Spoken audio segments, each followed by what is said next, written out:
Hello guys, welcome to my YouTube channel. Today நம்ம என்ன பார்க்க போகிறோம் அப்படின்னா, நான் ஆல்ரெடி இம்பார்ட்டன்ட் கொஸ்டின்ஸ் எழுதி யூடியூப்பில் ஒரு வீடியோவாக அப்லோட் பண்ணியிருக்கேன். அதில் பாருங்கள், நான் ஆல்ரெடி இந்த கொஸ்டின்ஸு ஃபஸ்ட் யூனிட்டில் உள்ள எஜுகேஷன் சைக்காலஜியில் உள்ள இம்பார்ட்டன்ட் கொஸ்டின்ஸ். அதில் ஃபஸ்ட்டு கொஸ்டின் என்னென்னா, dimensions of human growth and development. சரியா? இப்போ அதான் பார்க்க போகிறோம். நீங்கள் இந்த மாதிரி சினாப்சிஸ் போட்டுக்கோங்க. இதில் நீங்கள் இன்னும் கொஞ்சம் ஹெட்டிங் கூடவே நீங்கள் ஆட் பண்ணிக்கலாம். ஓகேவா? அதாவது நீங்கள் இப்போது dimensions of human growth and டெவலப்மெண்ட்னால் நீங்கள் அது மட்டும் எழுதணும்னு கிடையாது. அது கூட நீங்கள் எக்ஸ்ட்ரா பாயிண்ட்ஸையும் சேர்த்து எழுதணும். அப்போ தான் அது ப்ரெசன்டேஷனுக்கு நீட்டாக இருக்கும். ஓகேவா? ஃபஸ்ட்டு நான் அதில் எஜுகேஷ்னல் சைக்காலஜி அப்படின்னா என்னன்னு எழுதியிருக்கேன். இது அது க்ரீக் வேர்ட்ஸ்லேருந்து டிரைவ் ஆனது அப்படிங்கிறதுக்கான மீனிங், அதோட ஃபுல் மீனிங் என்ன அப்படிங்கிறதையும் எழுதியிருக்கேன். அப்புறம் அந்த எஜுகேஷ்னல் சைக்காலஜிக்கான ஒரு கோட்ஸ், நம்ம இந்த மாதிரி கோட்ஸ் எழுதுனா தான் நம்மளுடைய ப்ரெசன்டேஷன் பார்க்க நீட்டாக இருக்கும். அதனால் நான் ஈஸியாக உள்ள கோட்ஸ் தான் எழுதியிருக்கேன். இதை நீங்கள் படித்து எழுதிக்கோங்க. அடுத்து ஸ்கோப் ஆஃப் எஜுகேஷ்னல் சைக்காலஜின்னு சொல்லிட்டு நான் எழுதியிருக்கேன். எதுவும் ஈஸியாக உள்ளதான். நீங்கள் இந்த மாதிரி எக்ஸ்ட்ரா எழுதுனா தான் உங்களுக்கு அவங்களுடைய ப்ரெசன்டேஷன் பேப்பர் பார்க்க நீட்டாக இருக்கும். ஃபஸ்ட்டு டிஃப்ரென்ஸ் அமாங் த ஸ்டூடெண்ட்ஸ்னால், நம்ம இப்போ எஜுகேஷ்னல் சைக்காலஜி மூலமாக ஸ்டூடெண்ட்ஸோடைய இண்டிவிஜுவல் டிஃப்ரென்ஸை நம்ம தெரிஞ்சுக்கலாம். அப்புறம் அவங்கள எப்படி மோட்டிவேட் பண்ணுறது, எந்த மாதிரி இன்ஸ்ட்ரக்ஷன் கொடுத்தா அவங்கள நல்லா படிக்க வைக்கலாம், அப்புறம் அவங்கள எப்படி நம்ம எவாலுவேட் பண்ணுறது, கிளாஸ் ரூமை எப்படி மேனேஜ் பண்ணுறது, சில்ட்ரன்ஸோட மென்டல் ஹெல்த்தை எப்படி தெரிஞ்சுக்கிறது, அப்புறம் இது மூலமாக அவங்களோட கேரக்டர் ஃபார்மேஷன் எப்படி இருக்கும் அப்படிங்கிறதெல்லாம் நம்ம எஜுகேஷ்னல் சைக்காலஜி மூலமாக நம்ம தெரிஞ்சுக்கலாம். இதை நீங்கள் இந்த கொஸ்டினுக்கு மட்டும்தான் எழுதணும் இல்லை, ஃபஸ்ட் யூனிட்டில் நீங்கள் எந்த கொஸ்டின் எழுதலாலும் நீங்கள் இந்த மைண்ட் மேப்பை, இந்த எஜுகேஷ்னல் சைக்காலஜியோட டயக்ராம் நீங்கள் போட்டுக்கலாம். ஓகேவா? இதில் ஃபங்க்ஷன்ஸ் நான் எழுதியிருக்கேன். ஃபங்க்ஷன்ஸ் நீங்கள் ஸ்கோப்பையே நீங்கள் 2 அப்படின்னு முன்னாடி ஆட் பண்ணி அதில் நீங்கள் அந்த வேர்ட்ஸை நீங்கள் ஜாயின் பண்ணிக்கலாம். அதான் ஃபங்க்ஷன்ஸில் வரும். To understand the individual difference. Individual டிஃப்ரென்ஸை நம்ம தெரிஞ்சுக்கிறதுக்காக நமக்கு எஜுகேஷனல் சைக்காலஜி யூஸ்ஃபுல்லாக இருக்குது. கிளாஸ் ரூம் ப்ராப்ளமை சால்வ் பண்ணுறதுக்கு, சில்ட்ரன்ஸோட மென்டல் ஹெல்த்தை இது பண்ணுறதுக்கு, அப்புறம் எஃபெக்டிவ் மெத்தட் ஆஃப் டீச்சிங் எப்படி இருக்குது எஃபெக்டிவ் மெத்தட் நம்ம எப்படி எஃபெக்டிவாக கிளாஸில் டீச் பண்ணலாம் அப்படிங்கிறத நம்ம இது மூலமாக இது பண்ணிக்கலாம், தெரிஞ்சுக்கலாம். இதுதான் இந்த எஜுகேஷனல் சைக்காலஜியோட ஃபங்க்ஷன்ஸ் அப்படின்னு சொல்லி இதில் அவங்க கொடுத்துருக்காங்க. சரியா?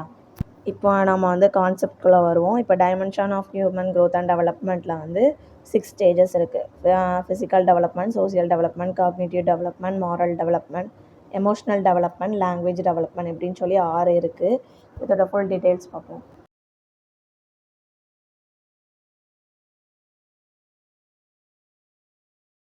First physical development. ஃபிசிக்கல் டெவலப்மெண்ட்னா என்ன? ஒருத்தவங்களுடைய பாடி டெவலப்மெண்ட் ஆஃப் த பாடி, அதான் ஃபிசிக்கல் டெவலப்மெண்ட். சரியா? இந்த ஃபிசிக்கல் டெவலப்மெண்ட்டில் 2 டைப்ஸ் இருக்குது. Anatomical growth, physiological growth. Anatomical growth அப்படிங்கிறது எதை குறிக்குது அப்படின்னா, இந்த ஸ்கெலிட்டல் சிஸ்டம், இந்த போனில் உள்ளதெல்லாம், போன் வளருது, அந்த இதை தான் ஸ்கெலிட்டல் சிஸ்டம் அப்படிங்கிறது இந்த இது அனட்டாமிக்கல் க்ரோத் குறிக்குது. சரியா? அப்புறம் ஃபிசியாலஜிக்கல் க்ரோத். இதில் என்னெல்லாம் வரும்னா, நம்மளுடைய லங்ஸு, கிட்னி, பிரெயின் இதில் உள்ள சேஞ்சஸ்லாம் அந்த ஃபிசியாலஜிக்கல் க்ரோத்தில் வரும். சரியா? இப்போ அனட்டாமிக்கல் க்ரோத்து, ஃபிசியாலஜிக்கல் க்ரோத்து, அது ரெண்டும் சேர்த்து ஒரு மோட்டார் டெவலப்மெண்ட் ஆகுது. இதுதான் ஃபிசிக்கல் டெவலப்மெண்ட். இந்த டயக்ராம் ரொம்ப ரொம்ப முக்கியம். கரெக்டாக பார்த்து போடுங்க. ஓகேவா? அடுத்து காக்னிட்டிவ் டெவலப்மெண்ட். காக்னிட்டிவ் டெவலப்மெண்ட்னா என்ன? ஒருத்தவங்களோட நாலேஜ் டெவலப்மெண்ட் ப்ராசஸ், தாட் அது டெவலப் ஆகுறது. அப்படி தானே? இதில் என்னெல்லாம் டெவலப் ஆகுது? Remembering, problem solving, decision making, இதெல்லாம் இதில் டெவலப் ஆகுதுன்னு கொடுத்துருக்காங்க. அப்புறம் திங்கிங் ப்ராசஸ், ரீசனிங், இமேஜினேட் பண்ணுறது, க்ரியேட்டிவ் திங்கிங், இது எல்லாமே இதில் இதாகுது, டெவலப் ஆகுதுன்னு சொல்லி கொடுத்துருக்காங்க. சரியா? அப்புறம் ப்ரூனர் எழுதுனா ஒரு இம்பார்ட்டன்ட் கோட்ஸ் கொடுத்துருக்கேன். இந்த மாதிரி எழுதுனீங்கன்னா பார்க்க நல்லாயிருக்கும். ஓகேவா? இது ஈஸியாக உள்ளது தான், படிச்சுக்கோங்க. Next emotional development. எமோஷ்னல் டெவலப்மெண்ட்னாலே இது ஒரு காம்ப்ளெக்ஸான டாஸ்க்கு தான். இது எப்போ சின்ன வயசில் இன்ஃபான்சிலேருந்து அடல்ட்ஹுட் வரைக்கும் இருக்கும். அடல்ட்ஹுட்டில் தான் நம்ம ப்ராப்பராக நம்மளுடைய எமோஷன்ஸை கண்ட்ரோல் பண்ண கற்றுக்கிடுவோம். அப்படி தானே? இதில் 2 டைப் ஆஃப் எமோஷன் இருக்குது. Primary emotion, secondary emotion.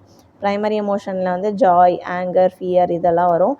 Secondary எமோஷனில் shyness, surprise, shame, guilt, pride, jealousy இதெல்லாம் செகண்டரி எமோஷனில் வரும்.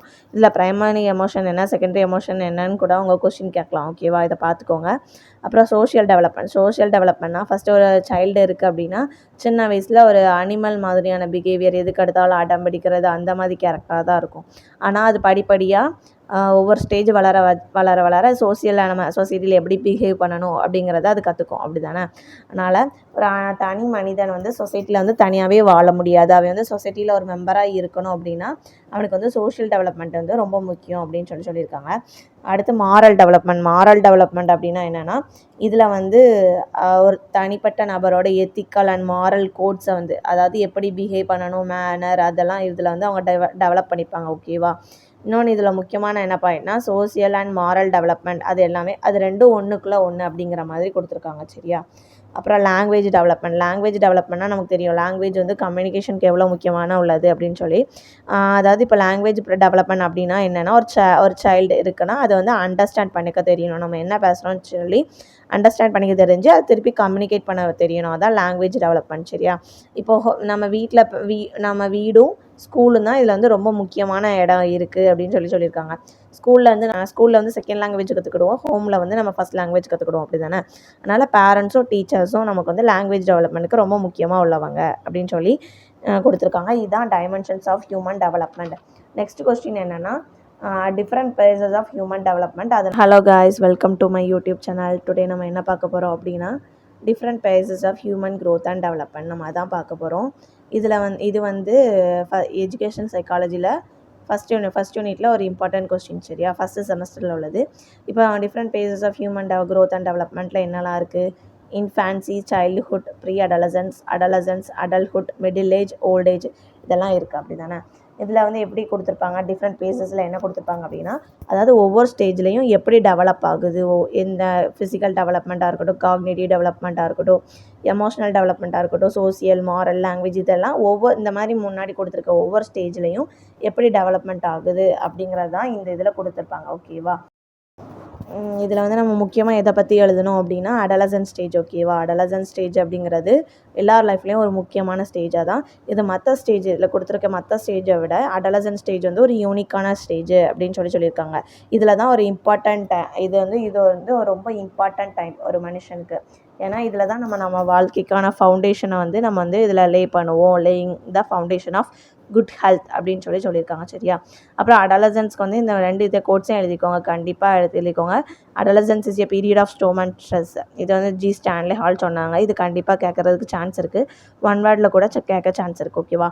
மிச்சம் இதை நீங்கள் எப்படி எழுதணும் அப்படின்னா, இந்த இன்ஃபான்சி, சைல்டுஹுட், அடலசன்ஸ் இருக்குல்ல, இந்த மாதிரி ஹெட்டிங் போட்டு இதில் வந்து எப்படி இந்த ஃபிசிக்கல் டெவலப்மெண்ட் இருக்கும், காக்னிட்டிவ் டெவலப்மெண்ட் எப்படி இருக்கும் அப்படிங்கிறத நீங்களே ஓனாக எழுதலாம். சரியா? இதுதான் நம்ம different phases of human growth and development. க்ரோத்துக்கும் டெவலப்மெண்ட்டுக்கும் உள்ள டிஃப்ரென்ஸ் தான் பார்க்க போகிறோம். சரியா? இதை வந்து நம்ம 10 மார்க்கில் கேட்டாங்கன்னா நம்ம அட்லீஸ்ட் ஒரு 10 பாயிண்ட்டுக்கு மேலேயாவது எழுதணும். நான் ஈஸியான பாயிண்ட்ஸ் தான் நோட் பண்ணி வச்சுருக்கேன். இது பார்க்குறதுக்கு வேணால் கொஞ்சம் கஷ்டமாக இருக்கலாம், ஆனால் இதில் வந்து மீனிங் வந்து ஈஸியாக தான் இருக்குது. ஓகேவா? ஃபஸ்ட்டு பாயிண்ட் என்ன? Growth is quantitative. க்ரோத் அப்படிங்கிறத வந்து நம்ம மெஷர் பண்ணிடலாம். அப்படி தானே? ஆனால் டெவலப்மெண்ட் வந்து ரெண்டுமே குவாலிட்டேட்டிவாகவும் இருக்குது, குவான்டிடேட்டிவாகவும் இருக்குதுன்னு சொல்லியிருக்காங்க. அதுக்கப்புறம் க்ரோத் வந்து நம்ம வந்து கரெக்டாக எக்ஸாக்டாக மெஷர் பண்ணிடலாம். ஆனால் டெவலப்மெண்ட் வந்து குவாலிட்டேட்டிவாக மெயின்லி இருக்கனால, அதாவது மெஷர் பண்ண முடியாத மாதிரி இருக்கிறனால இது வந்து கேனாட் பி மெஷர்ட் அப்படின்னு கொடுத்துருக்காங்க. சரியா? அப்புறம் க்ரோத் வந்து டெவலப்மெண்ட்டில் வந்து ஒரு பார்ட் அப்படின்னு சொல்லியிருக்காங்க. ஆனால் டெவலப்மெண்ட் வந்து அப்படி கிடையாது. டெவலப்மெண்ட்டுக்கு வந்து நிறைய சைட்ஸ் இருக்குது அப்படிங்கிற மாதிரி சொல்லியிருக்காங்க. சரியா? அப்புறம் க்ரோத் வந்து நம்ம வந்து லைஃப் லாங் வந்து வராது, மெச்சுரேஷனுக்கு அப்புறமா ஸ்டாப் ஆயிரும்னு கொடுத்துருக்காங்க. ஆனால் டெவலப்மெண்ட் வந்து அப்படி கிடையாது, இது வந்து ஒரு கண்டினியூஸ் ப்ராசஸ். சரியா? இது வந்து பியூபர்ட்டிக்கு அப்புறம் ஸ்டாப் ஆகாது, நம்ம டெத் ஆகிற வரைக்குமே நம்ம உடம்புல டெவலப்மெண்ட் வந்து இருக்கும் அப்படின்னு சொல்லி கொடுத்துருக்காங்க. ஓகேவா? அப்புறம் க்ரோத் வந்து எங்கே கொடுத்துருக்காங்கன்னா, நிறைய டிஃப்ரெண்ட் பார்ட்ஸ் ஆஃப் த ஆர்கானிசமில் வந்து க்ரோத் இருக்கும்னு சொல்லியிருக்காங்க. ஆனால் டெவலப்மெண்ட் வந்து அப்படி கிடையாது, அது வந்து மொத்தமாக தான் அக்வயர் ஆகும் அப்படிங்கிற மாதிரி கொடுத்துருக்காங்க. சரியா? அப்புறம் rate of growth is not uniform, rate of development is also not uniform. இது வந்து ஒரு இம்பார்ட்டன்ட் பாயிண்ட், ஈஸியாக தான் இருக்கும், படிச்சுக்கோங்க. அப்புறம் இண்டிவிஜுவல் டிஃப்ரென்சஸ் வந்து இருக்கும். அதாவது க்ரோத் வந்து ஒரு பையன் ஹைட்டாக இருப்பான், ஒரு பையன் கட்டையாக இருப்பான், இந்த மாதிரி இண்டிவிஜுவல் டிஃப்ரென்ஸ் இருக்கும்ல, அதை தான் சொல்லியிருக்காங்க. இந்த இதில் எப்படி டிஃப்ரென்ஸ் இருக்கும்னா, அவங்களுடைய லெவல், அதாவது அவங்க திங்கிங் லெவல், இதில் வந்து எல்லோரும் டிஃபர் ஆகிருப்பாங்க. இல்லை ஒரு கிளாஸ் இருக்குன்னா அதில் ஸ்லோனாக இருப்பாங்க, ஆவரேஜ் இருப்பாங்க, நல்லா படிக்கிறவங்க இருப்பாங்க, கிஃப்டட் ஸ்டூடெண்ட்ஸ் இருப்பாங்க, இந்த மாதிரி இருக்கும்ல, அதான் அந்த சில்ட்ரன் வந்து அந்த லெவல் ஆஃப் டெவலப்மெண்ட்டில் வந்து டிஃபர் ஆகியிருக்காங்க அப்படின்னு சொல்லியிருக்காங்க. அப்புறம் இது வந்து எதை ரெஃபர் ஆகுதுன்னா சைஸ், வெயிட், ஃபிசிக்கல் ஆஸ்பெக்ட், அதாவது ஃபிசிக்கல்னா சைஸ், வெயிட், ஹைட் இதை குறிக்குது அப்படின்னு சொல்லியிருக்காங்க. இது வந்து ஓவரால் டெவலப்மெண்ட் என்னதெல்லாம் சோஷியல், எமோஷ்னல், மாரல், ஃபிசிக்கல். சரியா? அப்புறம் இது வந்து ஹெரிடிட்டி, அதாவது இது பரம்பரையாக உள்ளது அப்படிங்கிற பொறுத்து தான் க்ரோத் வந்து வரும் அப்படின்னு சொல்லியிருக்காங்க. இது வந்து டெவலப்மெண்ட் வந்து என்விரான்மெண்ட்டை பொறுத்து தான் இருக்குது அப்படின்னு சொல்லியிருக்காங்க. அப்புறம் இது வந்து ஒரு நேச்சுரல் ப்ராசஸ். அதே மாதிரி டெவலப்மெண்ட் வந்து இதுவும் ஒரு நேச்சுரல் ப்ராசஸ் தான், ஆனால் அதுவும் சோசியல் ப்ராசஸும் கூட அப்படிங்கிற மாதிரி சொல்லியிருக்காங்க. அப்புறம் க்ரோத் வந்து எக்ஸ்டர்னல் ப்ராசஸ், அதாவது வெளிப்புறமாக உள்ளதில் தான் க்ரோத் வந்து அக்வயர் ஆகும் கொடுத்துருக்காங்க. ஆனால் டெவலப்மெண்ட் வந்து இன்டர்னல் ப்ராசஸ் அப்படின்னு சொல்லியிருக்காங்க. சரியா? அப்புறம் இப்போ வந்து க்ரோத் இருக்குது. க்ரோத் வந்து எதை சேஞ்ச் ஆகுது அப்படின்னா ஒரு பர்சனோட ஃபிசிக்கல், அதாவது பாடி சேஞ்ச் ஆகும்ல, அந்த தான் கொடுத்துருக்காங்க. அப்புறம் டெவலப்மெண்ட் வந்து எதை சேஞ்ச் ஆகுதுன்னா கேரக்டர் ஆஃப் எ பர்சன் அதை வந்து சேஞ்ச் பண்ணுது அப்படின்னு சொல்லி கொடுத்துருக்காங்க. சரியா? அப்புறம் growth is influenced by development, அதாவது க்ரோத் வந்து வேணும்னா இருக்குன்னா அதுக்கு டெவலப்மெண்ட்டும் அதுக்கு ஒரு பார்ட்டாக இருக்கும் அப்படிங்கிற மாதிரி கொடுத்துருக்காங்க. ஆனால் டெவலப்மெண்ட் வந்து அது அப்படி கிடையாது, க்ரோத்தை டிபெண்ட் பண்ணி இல்லை. க்ரோத் இல்லைனாலும் டெவலப்மெண்ட் வந்து அக்வயர் ஆகும். ஓகேவா?